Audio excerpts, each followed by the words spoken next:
அமெரிக்காவில் தொடரும் போலீஸ் என்கவுண்டர்களுக்கு எதிராக நியூயார்க்கில் போராட்டம் நடத்தப்பட்டது.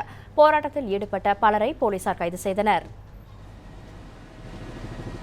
அமெரிக்காவில் போலீசாரால் கருப்பினத்தை சேர்ந்தவர்கள் சுட்டுக் கொல்லும் சம்பவங்கள் தொடர்ந்து அதிகரித்து வருவதாக குற்றச்சாட்டு எழுந்துள்ளது.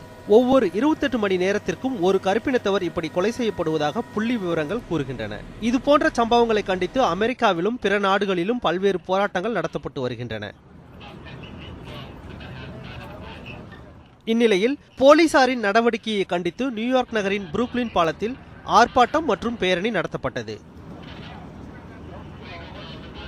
இப்பேரணியில் பங்கேற்ற போராட்டக்காரர்கள் போலீசாருக்கு எதிரான பதாகைகளை ஏந்தி சென்றனர். அப்போது போலீசாருக்கும் போராட்டக்காரர்களுக்கும் இடையே வாக்குவாதம் ஏற்பட்டது. அதனைத் தொடர்ந்து 9 பேர் கைது செய்யப்பட்டனர்.